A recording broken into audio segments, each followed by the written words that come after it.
Bismillahirrahmanirrahim. The command to complete Hajj and Umrah. Allah says, and complete Hajj and Umrah for Allah. After Allah mentioned the rulings for fasting and jihad, He explained the rituals by commanding the Muslims to complete Hajj and Umrah, meaning to finish the rituals of Hajj and Umrah after one starts them. This is why Allah said afterwards, but if you are prevented, meaning if your way to the house is obstructed and you are prevented from finishing it. This is why the scholars agree that starting the acts of Hajj and Umrah requires one to finish them. As for Mahul, he said, complete means to start them from the Miqat areas the Prophet designated to assume Ihram from. Abdul Razak said that Az-Zuhri said, we were told that Umar commented on and complete Hajj and Umrah for Allah. Complete Hajj and Umrah means performing each of them separately, and to perform Umrah outside of the months of Hajj. For Allah the Exalted says, the Hajj pilgrimage is in the well-known lunar year months. As Sudhi said, and complete Hajj and Umrah for Allah means maintain the performance of Hajj and Umrah. Ibn Abbas was reported to have said, Hajj is Arafat, while Umrah is Tawaf. Al-Amash related that Ibrahim said that Al-Qamah commented on Allah's statement, and complete Hajj and Umrah for Allah. Abdullah ibn Masud recited it this way, complete Hajj and Umrah to the house, so that one does not exceed the area of the house during the Umrah. Ibrahim then said, I mentioned this statement to Said bin Jubair, and he said, Ibn Abbas also said that. Sufyan reported that Ibrahim said that Al-Qamah said regarding the ayat, perform the Hajj and Umrah to the house. At-Tawari reported that Ibrahim read the ayat, perform the Hajj and Umrah to the house. If one is prevented while en route, he slaughters the sacrifice, shaves his head and ends Ihram. Allah's statement, but if you are prevented, sacrifice a heady animals for sacrifice such as you can afford, was revealed in the 6th year of Hijrah, the year of the Treaty of Al-Hudaybiyah, when the polytheists prevented Allah's messenger from reaching the house. Allah revealed Surah Al-Fath then and allowed the Muslims to slaughter any heady animals for sacrifice they had. They had 70 camels with them for that purpose. They were also permitted to shave their heads and end their ihram. When the Prophet commanded them to shave their heads and end the state of ihram, they did not obey him, as they were awaiting that order to be abrogated. When they saw that the Prophet went out after shaving his head, they imitated him. Some of them did not shave but only shortened their hair. This is why the Prophet said, May Allah award His mercy to those who shaved. They said, what about those who shortened the hair? He said in the third time, and to those who shortened, every 7 among them shared 1 camel for their sacrifice. They were 1,400 companions and were camping in the area of Al-Hudaybiyah outside the sacred area. It was also reported that they were within the boundaries of the sacred area. Allah knows best. Being prevented from the house, Hasr includes more than just being sick, fearing an enemy, or getting lost on the way to Makkah. Imam Ahmad reported that Al-Hajjaj bin Amr al-Ansari said that he heard Allah's messenger saying, whoever suffered a broken bone or a limb will have ended his ihram and has to perform Hajj again. He said, I mentioned that to Ibn Abbas and Abu Huraira, and they both said, He, Al-Hajjaj, has said the truth. This hadith is also reported in the four collections. In the version of Abu Dawud and Ibn Majah, the Prophet said, Whoever limped, had a broken bone, or became ill. Ibn Abu Hatim also recorded it and said, It was also reported that Ibn Masud, Ibn Zubair, Al-Qamah, Sayyid bin Musayyib, Urwah bin Az-Zubair, Mujahid, An-Nakhai, Atta, and Muqattil bin Hayyan said that being prevented husr entails an enemy, an illness, or a fracture. At-Tawari also said, being prevented entails everything that harms a person. It is reported in the two Sahihs that Aisha said that Allah's Messenger went to Dubha bin Nate az-Zubair bin Abdul Muttalib, who said, O Messenger of Allah, I intend to perform Hajj, but I am ill. He said, Perform Hajj and make the condition, My place is where you prevent or halt me. Muslim recorded similarly from Ibn Abbas. So saying such a condition for Hajj is allowed is based on this hadith. Allah's statement, sacrifice a hadi such as you can afford, includes a sheep also, as Imam Malik reported that Ali bin Abu Talib used to say, Ibn Abbas said, the hadi includes 8 types of animals, camels, cows, goats, and sheep. Abdul Razak reported that Ibn Abbas said about what Allah said, sacrifice a hadi such as you can afford, as much as one could afford. Al-Awfi said that Ibn Abbas said, if one can afford it, then camels, otherwise cows or sheep.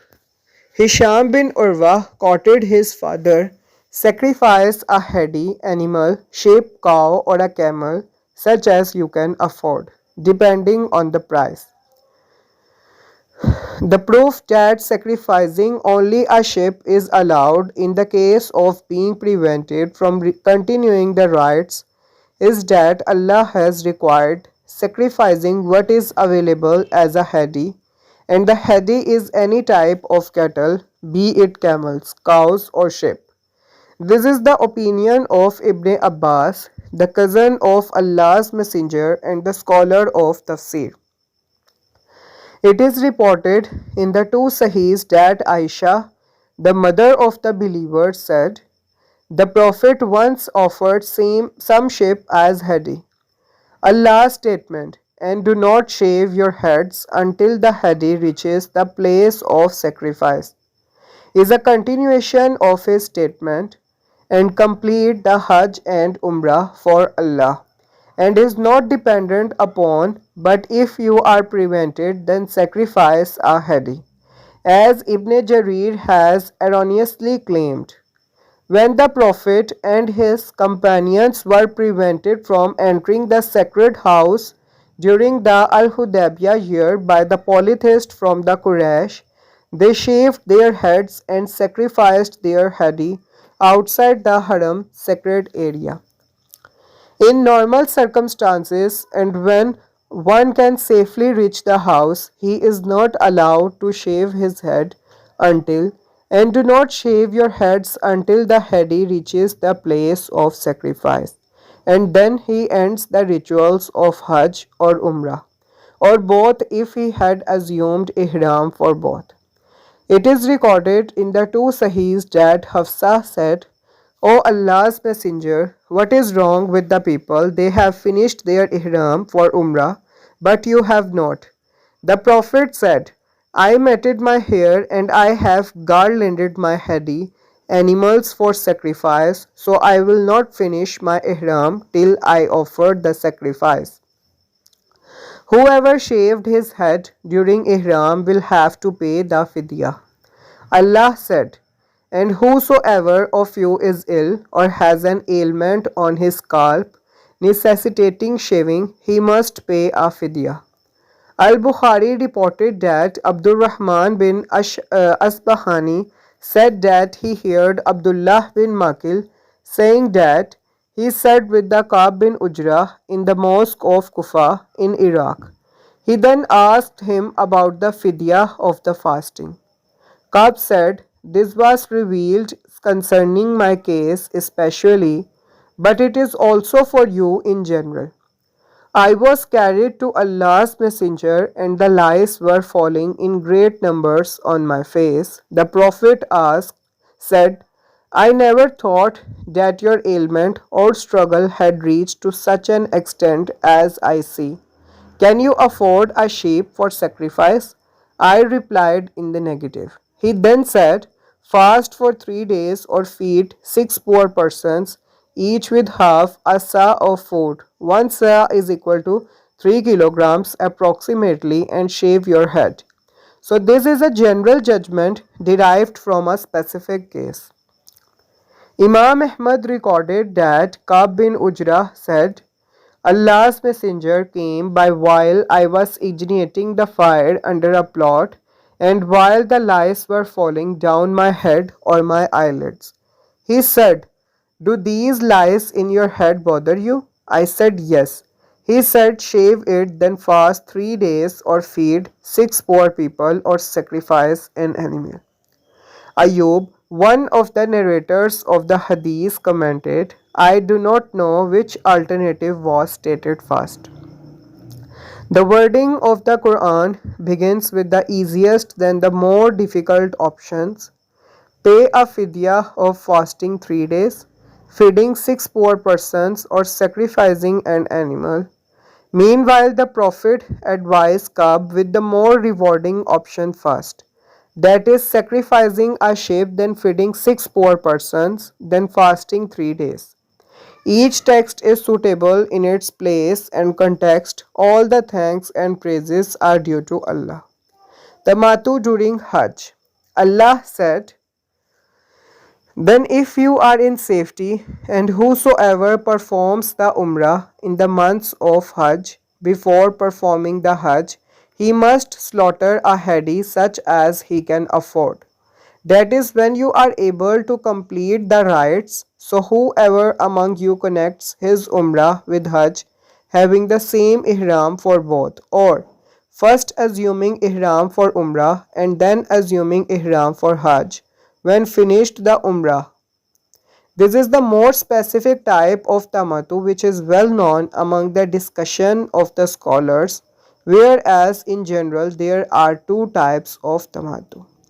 As the authentic hadith proves, since among the narrators are those who said, Allah's messenger performed tamatu, and others who said qarin, but there is no difference between them over the hadi. So Allah said, then if you are in safety, and whosoever performs the Umrah in the months of Hajj, before performing the Hajj at-Tamatu and Al-Qiran, he must slaughter a hadi such as he can afford. Means, let him sacrifice whatever hadi is available to him, the least of which is a sheep. One is also allowed to sacrifice a cow, because the Prophet slaughtered cows on behalf of his wives. Al-Awza'i reported that Abu Huraira narrated that Allah's messenger slaughtered cows on behalf of his wife when they were performing tamatu. This was reported by Abu Bakr bin Murdawiyah. This last hadith proves that tamatu is legislated. It is reported in the two Sahihs that Imran bin Hussein said, we performed Hajj at-Tamatu in the lifetime of Allah's Messenger, and then the Qur'an was revealed regarding Hajj at-Tamatu. Nothing was revealed to forbid it, nor did he, the Prophet, forbid it until he died. And somebody said what he wished regarding Hajj at-Tamatu according to his own opinion. Al-Bukhari said that Imran was talking about Umar. It is reported in an authentic narration that Umar used to discourage the people from performing tamatu. He used to say, if we refer to Allah's book, we should complete it. Meaning, whosoever performs the Umrah months of Hajj before performing the Hajj, he must slaughter a hadi such as he can afford. However, Umar did not say that the matu is unlawful. He only prevented them so that the people would increase their tips to the house for Hajj during the months of Hajj and Umrah throughout the year, as he himself has stated. Whoever performs the matu should fast 10 days if he does not have a hadi. Allah said, but if he cannot afford it, he should fast 3 days during the Hajj and 7 days after his return to his home, making 10 days in all. This ayat means those who do not find a hadi, let them fast 3 days during the Hajj season. Al-Awfi said that Ibn Abbas said, if one does not have a hadi, he should fast 3 days during Hajj before Arafat day. If the day of Arafat was the third day, then his fast is complete. He should also fast 7 days when he gets back home. Abu Ishaq reported from Baqrah from Ibn Umar, who said, one fast one day before the day of Tarwiyah, the day of Tarfiyah, 8th day of Zulhajj, and then Arafat day, the 9th day of the month of Zulhajj. The same statement was reported by Jafar bin Muhammad from his father from Ali.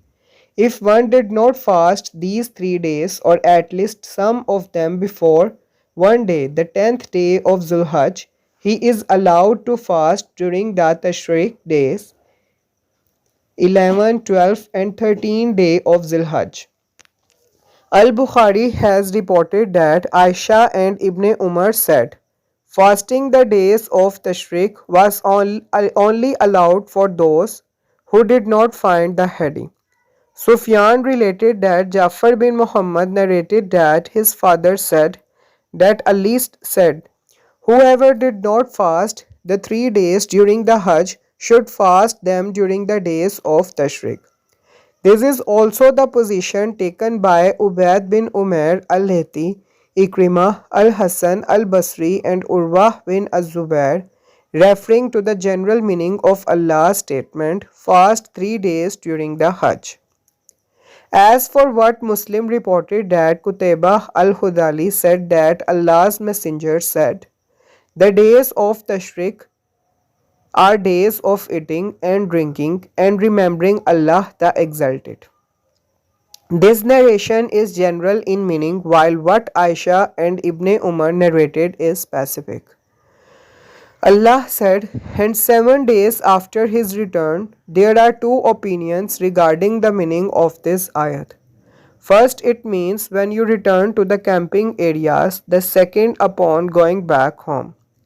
Abdul Razak reported that Salim narrated that he heard Ibn Umar saying, but if he can't afford it, he should fast 3 days during the Hajj and 7 days after his return, means when he goes back to his family. The same opinion was reported from Sayyid bin Jubair, Abu al-Alayya, Mujahid, Ata, Ikrimah, Al-Hasan, Qatada, Imam az-Zuhri and Ar-Rabi bin Anas. Al-Bukhari reported that Salim bin Abdullah narrated that Ibn Umar said, during the farewell Hajj of Allah's Messenger, he performed Tamatu with Umrah and Hajj. He drove a hadi along with him from Dhul Hulefa. Allah's Messenger started by assuming Ihram for Umrah and then for Hajj. And the people too performed the Umrah and Hajj along with the Prophet. Some of them brought the hadi and drove it along with them, while the others did not. So when the Prophet arrived at Makkah, he said to the people, whoever among you has driven the hadi should not finish his ihram till he completes his Hajj. And whoever among you has not driven the hadi with him, he should perform tawaf of the Kaaba and between as-Safa and al-Marwa. Then he should shave or cut his hair short and finish his ihram, and should later assume ihram for Hajj. But he must offer a hadi sacrifice. And if anyone cannot afford a hadi, he should fast for 3 days during the Hajj and 7 days when he returns home. He then mentioned the rest of the hadith which is reported in the two Sahihs. Allah said, making 10 days in all to emphasize the ruling we mentioned above. This method is common in the Arabic language, for they would say, I have seen with my eyes, heard with my ears, and written with my hand to emphasize such facts.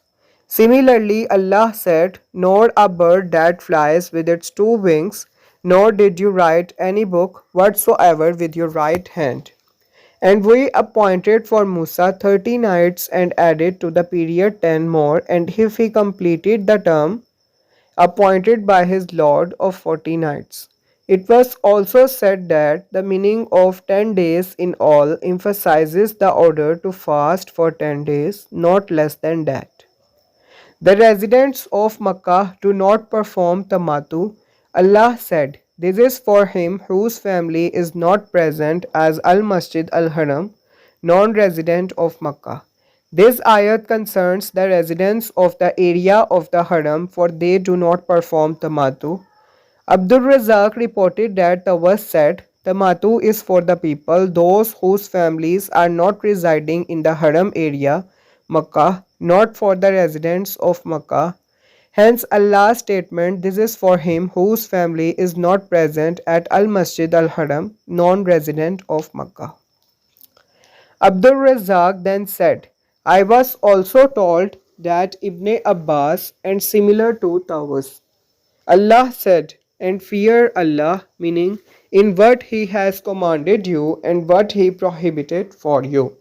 He then said, and know that Allah is severe in punishment for those who defy His command and commit what He has prohibited. The Hajj pilgrimage is in the well-known months, so whosoever intends to perform Hajj therein by assuming ihram, then he should not have sexual relations with his wife, nor commit sin, nor dispute unjustly during the Hajj, and whatever good you do, Allah knows it. And take provisions for the journey, but the best provision is at-taqwa, piety, righteousness. So for fear me, O man of understanding.